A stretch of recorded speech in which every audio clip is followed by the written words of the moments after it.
Hello everyone, this is Asra Sultana, Assistant Professor in EEE Department, working in ISL Engineering College. I am taking Electrical Machines 2 subject for EEE third year students. So I would like to continue with the topic of harmonics of synchronous machines. So what is the meaning of harmonics and what are the various methods to minimize the harmonics? So this can be asked for 2 marks. This is an important question. Okay, already we have discussed about this in previous class. So I'm just revising the topic of harmonics. So in synchronous machines or alternators, voltage and currents are induced, and these voltage and currents are what? Sinusoidal waveforms. But this will not happen practically, and sinusoidal waveforms are not produced when such alternators are loaded.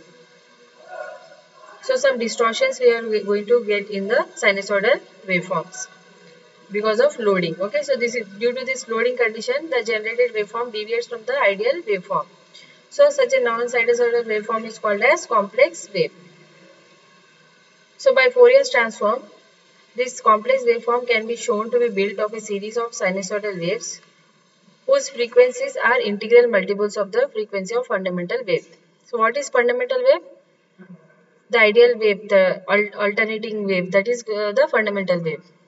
So with the help of Fourier transformation, what we are doing? We are taking this complex waveform, whatever we got practically, that is taken as series of sinusoidal waves whose frequencies are integral multiples of frequency of fundamental waveform.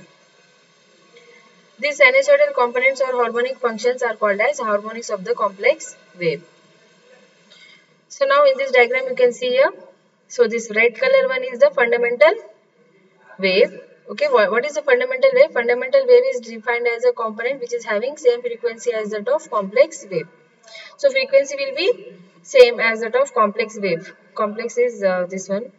This resultant yellow line is shown, that is complex wave. So there will be second harmonic, third harmonic, fourth, fifth, and so on. Okay. So what is the meaning of second harmonic? The component which is having double the frequency that of fundamental wave is second harmonic, and which is the component which is having frequency 3 times that of fundamental is called as third harmonic, and so on. Okay. Now the waveform, that is the complex waveform, can contain both even as well as odd harmonics. So here you can see the white color is showing the third harmonic, blue color line is blue is showing the fifth, and uh, it is pink color is showing the seventh harmonic. Okay, whereas red is showing the fundamental waveform. So to eliminate or minimize the harmonics from voltage waveform, the windings must be properly designed. So the following are the different ways to eliminate the harmonics from the generated voltage. First one is distribution of armature windings. So instead of having concentrated type of winding, they should be distributed in different slots. So the distribution factor for harmonics is comparatively less than that of fundamental, and hence magnitude of harmonic EMF is small. Second one is chording. EMF generated in the winding is proportional to cos x by 2, where A is angle of chording and x is the order of harmonic. If proper value of angle of chording is selected, harmonics EMF can be reduced significantly. So whatever EMF which is getting generated, that is proportional to cos x by 2. X is nothing but order of harmonic. So we have to select the value of chording in such a way that the harmonic EMF can be reduced. Third one is fractional slot windings. Output voltage waveform will be free of harmonics by facilitating the use of fractional slot windings, as distribution factor will be small compared to that with the fundamental. So we have to use the fractional slot winding to reduce the harmonics from the voltage waveform. Fourth one is skewing. Skewing the pole phase will help in eliminating the slot harmonics. Fifth one is large length of air gap. The reluctance will be increased by increasing the air gap, and slot harmonics can be reduced. So if we increase the air gap, reluctance will be increased, and hence the slot harmonics can be decreased. Okay, next we will see the what is synchronous impedance. So as we all know, impedance is given by Z equal to R plus Jx, that is resistance plus reactance. Z is equal to R plus Jx. R is resistance, X is reactance. So before going to see the synchronous impedance, we will see the synchronous reactance. EMF setup due to armature reaction MMF FA is always in quadrature with load current I and proportional to it. Okay, what is armature reaction? Already we have seen in previous class. The effect of armature flux on main flux is called as armature reaction. And the MMF of that armature reaction FA is always in quadrature with the load current I and proportional to it. So it is equivalent to an EMF induced in inductive coil, and effect of armature reaction is considered equivalent to reactance drop IXA. What is XA here? There is new term called as XA here. XA is fictitious reactance, which takes care of armature reaction effect. Armature winding possess certain leakage reactance XL. So the sum of leakage reactance and fictitious reactance is called as synchronous reactance. Okay. So what is synchronous reactance? It is equal to leakage reactance plus fictitious reactance. That is XS is equal to XL plus XA. Now let us see a new term called as effective resistance. Effective resistance of armature winding is greater than the conductor resistance called DC resistance, and that is DC resistance is measured by direct current. This is due to additional loss over the purely I square or loss inside and sometimes outside the conductor owing to alternating current. The main source of additional losses are eddy currents, magnetic hysteresis, and eddy current or unequal current distribution in conductor itself. Now let us define synchronous impedance. Synchronous impedance ZS is equal to what? Effective resistance RE plus J into synchronous reactance JXS. Okay, ZS is equal to RE plus JXS. When the synchronous reactance XS is combined with armature effective resistance RE, quantity obtained is called as synchronous impedance ZS. Okay, ZS is equal to RE plus JXS. Now let us see alternator on load. That is when we are giving various loads to alternator. That is, it can be unity power factor load, lagging power factor load, or leading power factor load. Then, so at that time, what will be the phasor diagrams? We will see. Okay. Now let us first see the causes of voltage drop in alternator. So there are three causes of voltage drop in alternator. First one is armature effective resistance. It can be denoted by RE or REFF. Next, second one is armature leakage reactance. Third one is armature reactance. Let us first see phasor diagram of alternator at lagging power factor. So first we have to take V as reference phasor. Okay, voltage as reference. So lagging power factor means what? Current is lagging voltage by an angle phi. Okay. Then IRA is always parallel with I, and IXS is perpendicular. IXS or IXL or IXA. Okay, whatever it can be. That entire will be perpendicular to IRA, and addition of these two, that is IRA plus IXL is equal to E, and IRA uh, plus IXS is E naught. Okay. So what we are doing first? First we are taking voltage V as reference. Then as the alternator is is on lagging power factor load, so current will lag the voltage by an angle phi. IRA is always parallel to I. IXA or IXL or IXS is perpendicular to IRA, and addition of IRA IXL is equal to E. Addition of IRA and IXS is equal to E naught. Okay, same thing is shown here, and we have written the formula. This I will explain later. So similarly for unity power factor, voltage and current are in phase. I is parallel with IRA, IXS is perpendicular. Addition of IRA and IXS is E naught. Addition of V plus IRA plus I. Okay, addition of all this is equal to E naught. Okay, now similarly for leading power factor means what? Current is leading voltage by an angle phi. Then parallel with I is your IRA, perpendicular to IRA is IXS. Addition of these two will be E naught. Now let us see the definition of voltage regulation. So what is voltage regulation? Voltage regulation of an alternator is defined as the change in terminal voltage from no load to full load divided by full load voltage. Okay. If you have to take percentage voltage regulation, multiply this by 100. That is no load voltage minus full load voltage by full load voltage into 100. We can write this as E naught minus V by V into 100, or we can write this as E phase minus V phase by V phase into 100. Now, there are various methods to determine the voltage regulation. Let us see what are those methods. So, first one is direct loading method. Second one is synchronous impedance or EMF method. Third one is ampere turns method or MMF method. Fourth one is zero power factor method or Pottier triangle method. Fifth one is ASA modified form of MMF method. Sixth one is two reaction theory. Let us first see the direct loading method. So in direct loading method, we can see here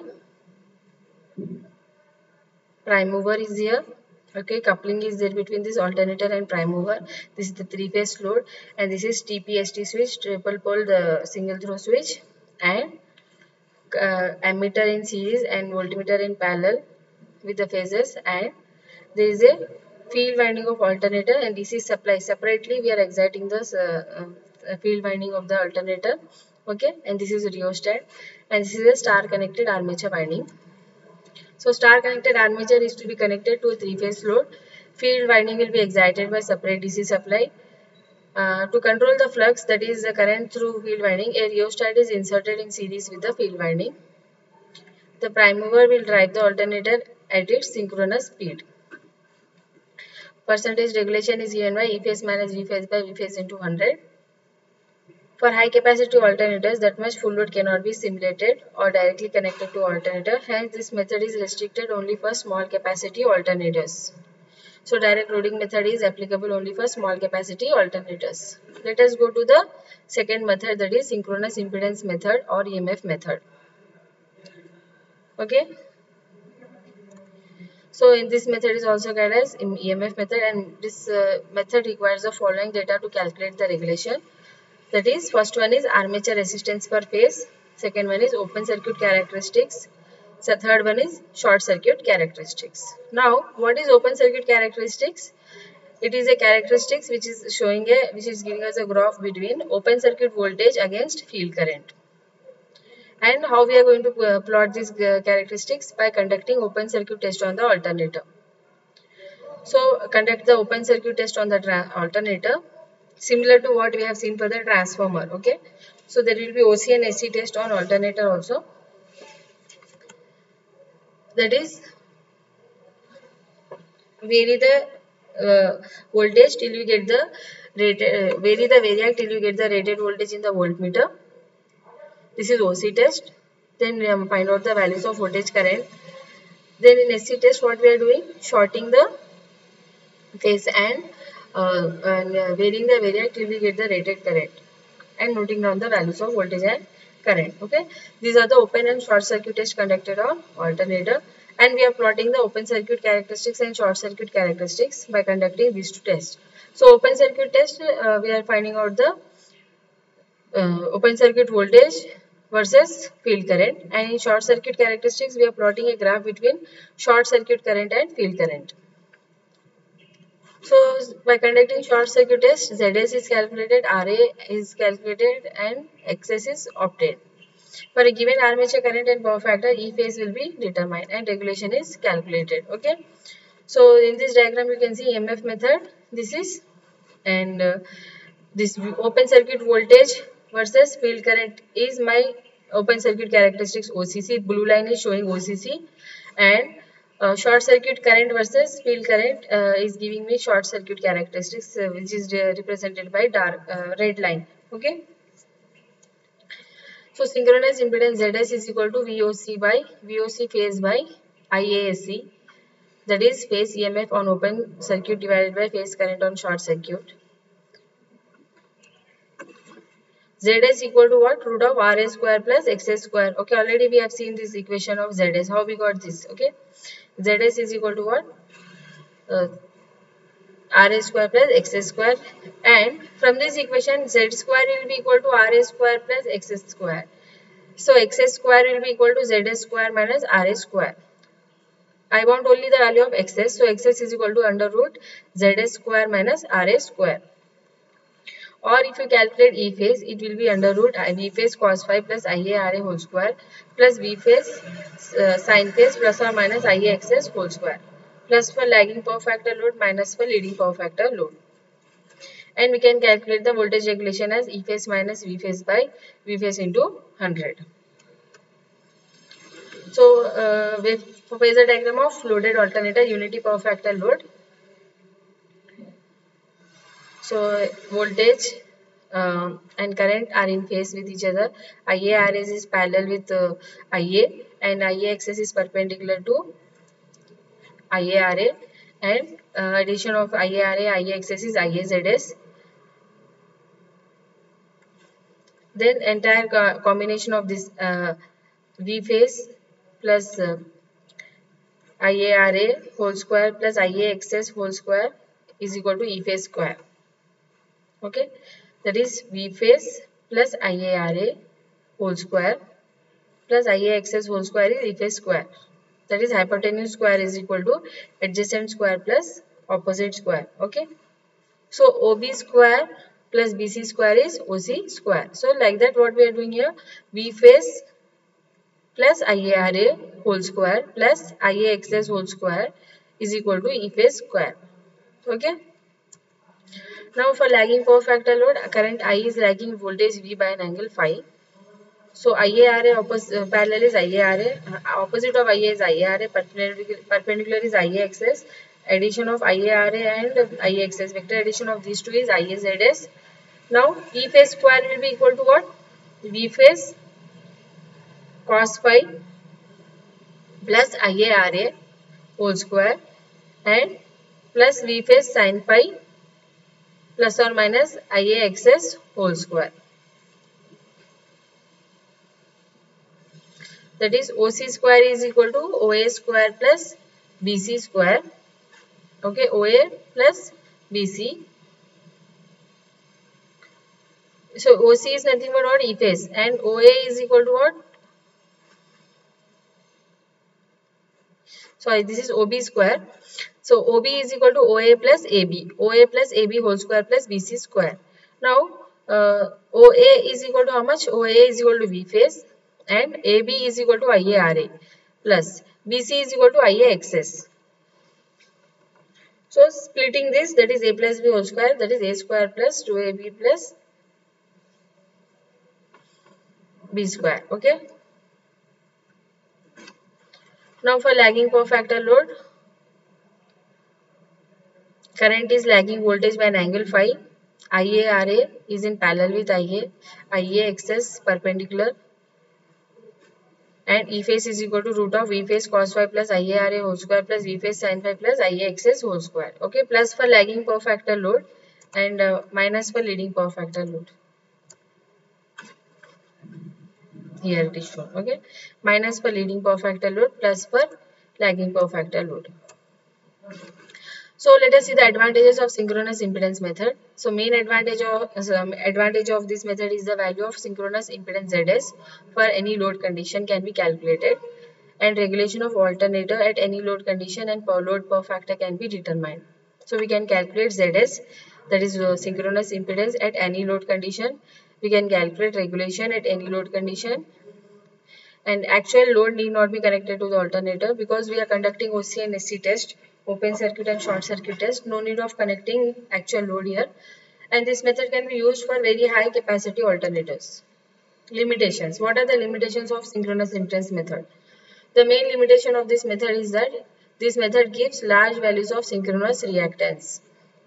So this leads to high values of percentage regulation than the actual results. So this method is called as pessimistic method. Now let us see the third method, that is MMF method, ampere turns method. So this method of determining the regulation of alternator is also called as ampere turn method or Rother's MMF method. This method is based on the results of open circuit test and short circuit test on an alternator. For any synchronous generator that is alternator, it requires MMF, which is product of field current and turns of field winding for two separate purposes. First one, it must have an MMF necessary to induce the rated terminal voltage on open circuit. And second, it must have an MMF equal and opposite to that of armature reaction MMF. So we have to conduct OC and AC test here in MMF method. Field currents IF1 and IF2 are calculated. IF1 field current required to produce a voltage of V phase plus IF phase RA cos phi on OC test, and IF2 is field current required to produce given armature current on SC, and they are added at an angle of 90 plus or minus phi. For this total field current, E phase found from OCC and regulation is calculated. So we are plotting a short circuit current, open circuit voltage on y-axis, on x-axis taking field current IF, OCC we are getting from OC test, that is blue color line, and red color is the SCC short circuit current. Thank you everyone for watching the video. So next class I will continue with the remaining three methods of finding out the voltage regulation. So out of 6 methods, I have discussed 3 methods, that is direct loading, EMF and MMF method. So next class I will discuss about zero power factor method, ASA and two reaction theory. I hope this class is clear to everyone. Thank you students for watching the video. So all these methods are very important. You may expect this question either in short or long marks. Okay, short you can expect 2 marks. Just they can ask what is the formula for voltage regulation. Okay, here it is given now what is the definition of voltage regulation, or they may ask the formula for voltage regulation. So this can be asked for 2 marks. Now for 10 marks or for 5 marks they can ask you